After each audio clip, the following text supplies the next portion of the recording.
Hello everyone, I'm Linda from the Fader team, and today I'm going to show you how to use our media library. What you can actually do with the media library once you upload your content onto Fader, how you can use content from other users on Fader, and how you can provide your own content to other Fader users.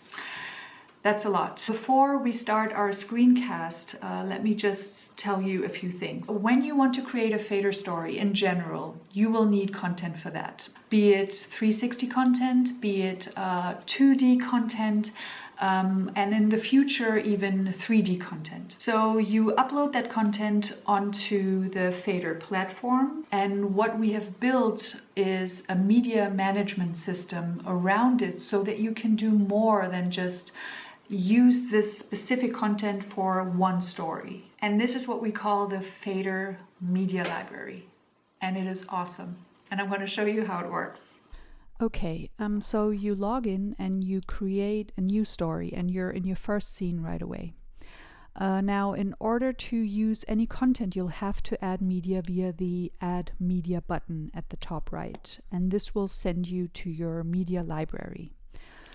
Now, on the right-hand side of your media library, you see all the media that is available for your current story, and right now we haven't added anything yet. And on the left-hand side, you see all the content you've ever uploaded on Fader, and you can see public content from other users. And now you have two options. You can either upload all your 360 content here on the right-hand side, or you can browse through already existing content within the media library and drag that into your story. And we're going to do both. So here I am uploading a 360 picture, and Fader uploads the picture, it analyzes it, and transcodes it. And by the end of that process, the picture will be available in the 3 different resolutions for your viewers. And here I'm also taking a 360 picture from the public library, so this is someone else's content that I can use for my own story.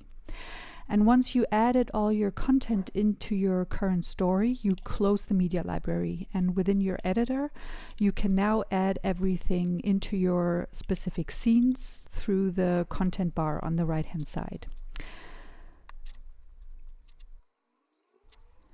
Now, how do you turn your content public? Per default, all your uploaded content is just available for you. It is private. But if you're working in a team or you just want to share your content with others, you can do so by getting out of your editor and by going to your personal library at the top. You can select a picture or a video or sound and basically flag it as public.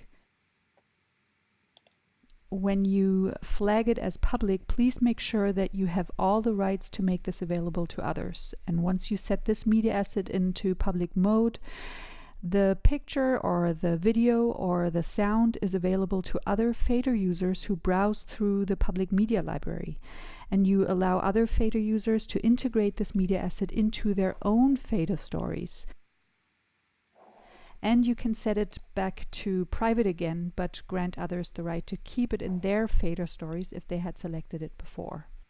So you can see uploading content to Fader has loads of perks. Please feel free to play around with your content that you've uploaded.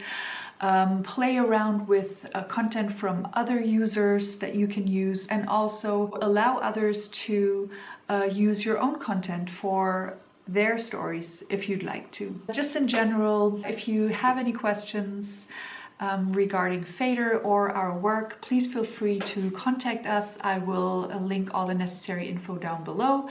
And also, if you're looking for a specific Fader tutorial that we haven't done yet, please tell us and we can work on it. And we hope to see you soon on Fader.